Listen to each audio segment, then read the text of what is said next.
Greetings, ladies and gentlemen, and welcome to a special Let's Reminisce podcast. This is a podcast about our top 5 favorite monsters in gaming. It could be survival horror related or outside of survival horror, but I'd like to introduce our guest. Here we have Mr. Bow Double Down. Introduce yourself, good sir. Hey, how's it going? I think this one's going to be interesting given that there's a lot of monsters that I talk about, but I think we're going to have like very different answers from one another, so I'm looking forward to seeing what other people thought was, a really good monster design. Mm-hmm. Alright, next we have Mr. Yu Kirby. Hey, what's going on? Mr. Previous History. Hey yo, what's up? Mr. Brandon Williams. Introduce yourself. Hi. And we have Mr. Kaneki on backup. Always subtle, Brendan, always. So, who wants to take the first one? You know what? Actually, I think, should we go down the list again, Dom, like we did before? It's me and everybody else. Well, do you mind if I have, because Reapers couldn't make it, but I said that I would read off his list for him. Oh, yeah, go ahead. Do his First. I can read off his. So, he mentioned as number 1 the Necromorph Brute from Dead Space. Number 2, Pyramid Head. Number 3, which I thought was the funniest shit when I read it, Blanca from Street Fighter. Alma from Fear, and the Clickers from The Last of Us. So that was his list. It's not bad. I think the Blanca thing was a joke, but it was funny. He's definitely a monster. Oh yeah, a freakish. That's what he said too. A freak of nature. So, I guess I'm gonna go down the list from us being on Discord, starting with me. My first pick was Nemesis from Resident Evil 3. I love that monster. Just completely relentless, brute force. He bashes through doors, windows. He has a rocket launcher. He's fucking badass. Number 2 is the Hunter from Resident Evil 1. I hate these things, but for a good reason, because, they decapitate you instantly. You gotta be aware of them. You gotta be careful. You gotta be quick on your feet. So they give you that sort of added sense of danger. Really quick, I don't mean to interrupt during your listing of monsters and whatnot. Oh no, go ahead. Why specifically the hunters from 1 and not just kind of broaden it from all of the hunters in the series? I think it's because, it's their first appearance. It's the first time you see them. When you come back to the mansion, it's like, oh shit, you're not really expecting this. The fact that they just crash through and they come after you, and it's like, oh shit, you figured there would be zombies coming after you, but the fact that the first game introduced this more agile enemy, it really got to me my first time seeing them. Like, there's no disrespect to how the series progressed the hunters with the frog hunters and with the fish-like hunters that could swallow you whole. I just think that the first one made their introduction a lot more memorable than expected. And that's what I really loved. I think that in Resident Evil 3 they were the most aggressive, but in Resident Evil 1 they were really just so memorable and very, very dramatic in their appearance and how they showed up and chased you down. It really got to you the first time you saw it, and you really didn't know that whole decapitation mechanic. So I thought that was pretty interesting. Okay. I think my third monster here is U3 or It from Resident Evil 4. Just the design of this thing is kind of disgusting, I'm not gonna lie. But I like that stuff. Number 4 is Pyramid Head from Silent Hill 2. Just the fact that he symbolizes a lot of James's torment and suffering, and he's his executioner. I really hated the fact that later games try to take this concept and apply it to other characters, and it doesn't make sense because he's James's monster. But I like Pyramid Head overall. Seeing him in Silent Hill 2 was pretty spectacular. And number 5 is the Regenerator from Resident Evil 4. The breathing, man, that really gets to you when you first hear it. And you don't hear any music, you cut around the corner, and then all of a sudden there's a Regenerator standing right there when you see the second one. So I like that monster a lot. The one in the prison is the friendliest one because you could just walk up to him and give him a big old hug. Oh yeah. Towards the end of the game, he's just looking around, just like, where is this fuck? And you could just be like, hey, buddy. That's a nice little grin you got there. I saw your video. Yeah, the eyeball spazzing out is it's just fucking ridiculous the way you see Yeah, it. But the horror factor, especially the ones that have the spikes on them, I like those too. Those are pretty innovative. Oh, How the they, Iron Maidens? yeah, the Iron Maidens, the variation, it keeps it very disgusting, and the fact that you have to change up your tactics because you can't get too close to them. I thought that was also something that was pretty cool to see. Mhm. So I can read off my own list. actually, it's Brandon's turn. Oh, is it? Yeah. Okay, cool. Okay, starting from number 5, I gotta go with Chris Walker from the first Outlast game. Because while, yes, he's maybe human-ish, but he's been genetically altered to look like a monster. And man, this guy's relentless. He's literally the nemesis in that game. He's everywhere, and he's your worst nightmare. Fighting him or getting close to him is like game over. Number 4, I probably will go with the Archfiend from Ninja Gaiden 2 because he looks disgusting as God knows what, and then his later form looks pretty beastly. So yeah, there's that. Number 3, I probably go with Mundus from Number Cry 1. After he goes to his angelic bald head looking form, I guess. And then he go after a certain point, these battle damage and all these hands and eyeballs are sticking out of him. Like that was nasty. Number 2, I was like confused between two of them, but I go with Mr. X because his design was freaking incredible in the final fight. Ah, the original, Uh, the original Mr. X from Resident Evil 2, right? yes, Okay. but the best coat is on the Resident Evil Damnation movie. Oh yeah, I remember those fucking things. They're pretty. They look awesome. They really did. Yeah. As for number 1 is Nemesis, of course, because you got to pay respect to the best monster, that chases you down relentlessly That's and probably stars. number one on Dom's list.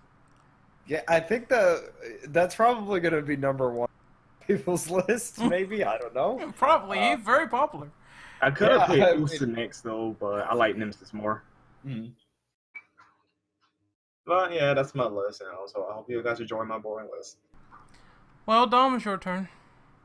Alrighty, so this isn't like, top 5 or anything. This is just like 5 that I thought of that were pretty cool. So number 1, Nemesis. Resident Evil 3 is like my favorite game, so I had to go with Nemesis. I just like Amen. how grotesque he looks and all that. He's got a bitchin' coat and whatnot, and he's grinning at you. He's like, bruh, I just want some stars. Just here, come play with my tentacle. You don't mean he wants a Jill sandwich? Oh yeah, no, he wants a Jill sandwich, but he also wants to tentacle rape Brad Vickers in the face. Oh God, let's not get into that. Jesus Christ, Dom. Yeah. Next up, Reborn Laura from The Evil Within. I actually really like that monster design. There's a lot of monster designs I like in that game. But that one in particular was probably my favorite because when I was playing that game for the first time, that going up against that monster just made me feel very tense because I just didn't know what to do. Dom, personal question. Yes, What were your thoughts on the Keeper? I actually really like the Keeper. Really like the Keeper. Yeah, probably my favorite boss to go up against in that game.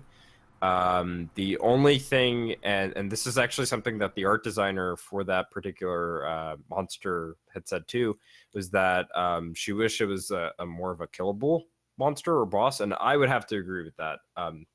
As much as I like the psychological aspect of the Evil Within, I would have much rather have preferred that the Keeper specifically was an enemy that you could kill. Oh yeah, he does come back a lot in the game, so I see Yeah. what you're saying with that. So continue.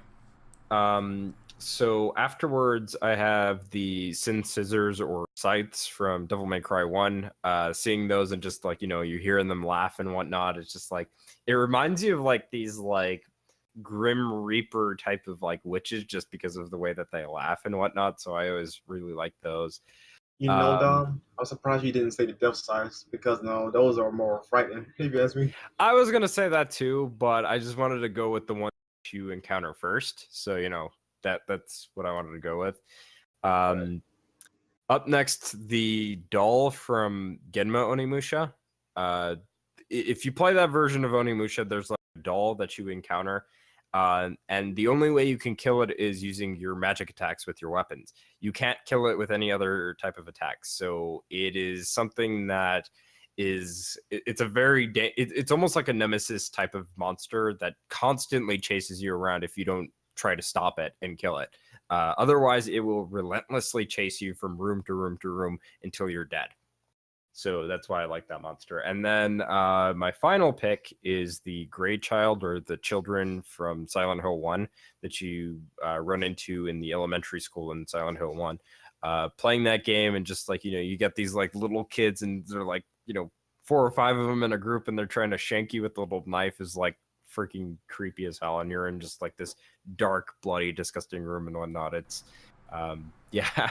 So that's why I wanted to go with that one, because I don't know, I just felt like that one was a good pick. They have some weird animations. I always call them the blowjob monsters because it looks very awkward. What they're doing when they're trying to stab you or eat you. I swear to God, Morgan Webb, she made that exact same joke I did. Get your head out of the gutter, you ran. But I guess we can move on to Mr. Yu Kirby. So what are your picks, good sir? First of all, I have to give an honorable mention to Nemesis. Sadly, he is not part of this list, but he is very awesome. He's one of the best rivals in Resident Evil. Number 5, I have the Grey Children from Silent Hill.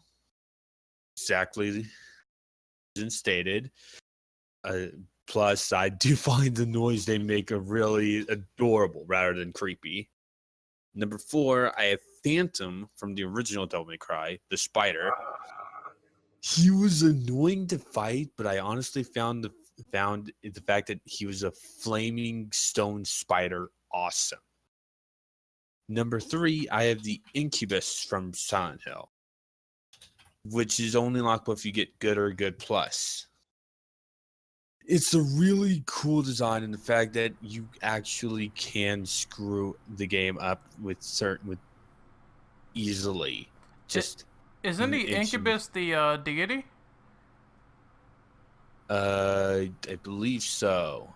Because I know there's like 2. You get the Incubus and you get that sort of demon figure if you mess the game up. I forgot what it's called. Hold on. That is called the Incubator. Yeah, the Incubator. Yeah, okay. So I remember there's 2 bosses if you do certain things. So yeah. Yeah, the white lady. Yeah. Number 2, I have to give to Grace and Glory from Bayonetta. These 2. Oh, fuck those guys. Yes, fuck them. But they are but honestly, I like the fact that they basically made a duo combo that's reminiscent of Agni and Rudra from Devil May Cry 3. The gold ones are worse. Yeah, but still. And speaking of Devil May Cry 3, number 1 is Cerberus. Oh, this is my favorite incantation of Cerberus, because honestly, raise your hand if you've never seen Cerberus do anything but fire, except for Devil May Cry 3. In God of War Ascension, he shoots dark matter at you, or souls if you go about that game logic. Dark matter, fire, whatever.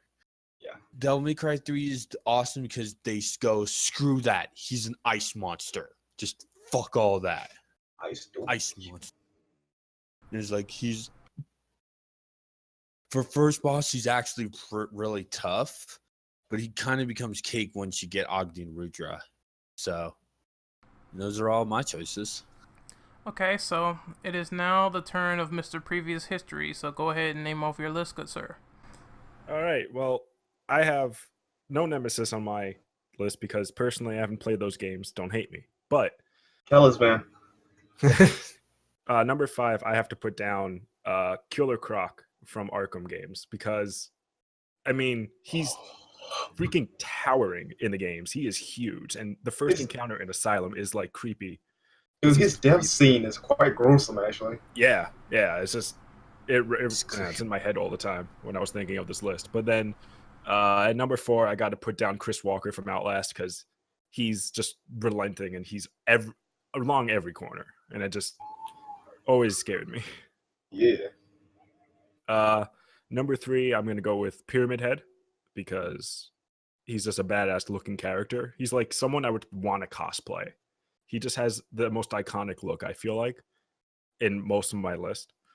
Number 2, I have to go with the Gaping Demon from Dark Souls because this thing is disgusting. If you have seen it, if you have not, just look up a picture of it. It's disgusting, and it freaked me out when I played the game before. I'm probably gonna do that And right at now. number 1, yeah, look it up right now. I just thought of it when people were talking. It wasn't on my list originally. It is, ugh. And at number 1, I feel like none of you are going to understand what this is, but it's from a game called SCP Containment Breach, and it's SCP number 173. I Basically, remember that game.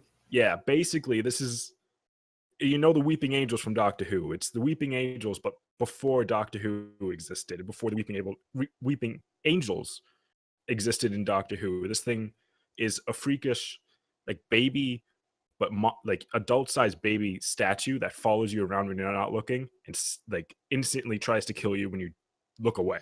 It's so creepy, and just it spawned the whole SCP, like I don't know what to call it. Not a fandom, but the whole idea of SCP. If you don't know what it is, look it up. It's a very interesting text-based.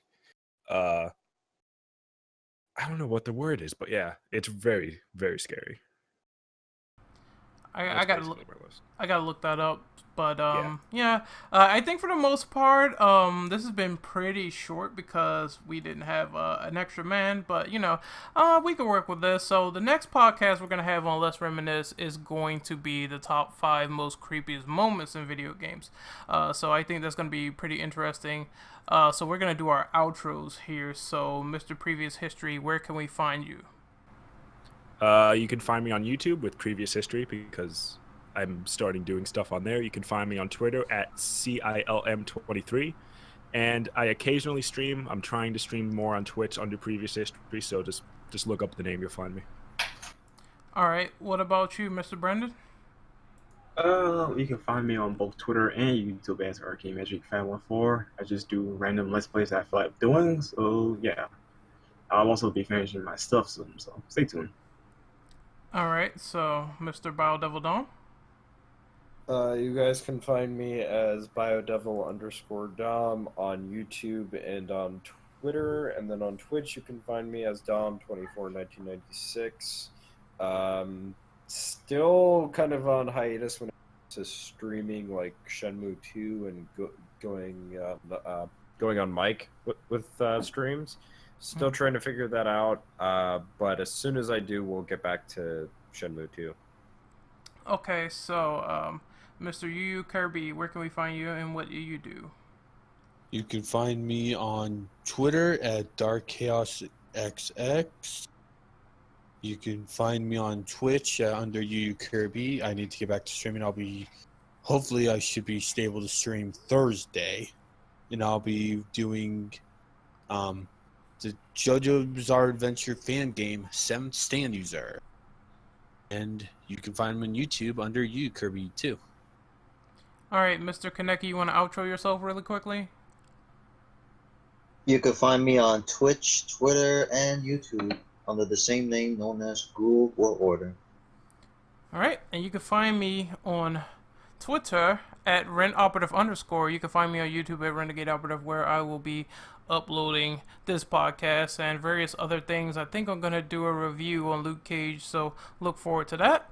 We also have more Halloween stuff upcoming, so believe me, this is not it. There's a lot more coming. I think tomorrow is going to be special to all the people who love necromorphs and necromorph slaying and all that, because we're going to be talking about Dead Space in an episodic discussion. So I'm really hyped for that. I'm looking forward to it. So be on the lookout for that. This is the TCP signing off. Hopefully you guys have a great day. See you out there in YouTube land. Later. Bye. Bye. Bye. Bye. Bye bye. Go to sleep. On Twitter.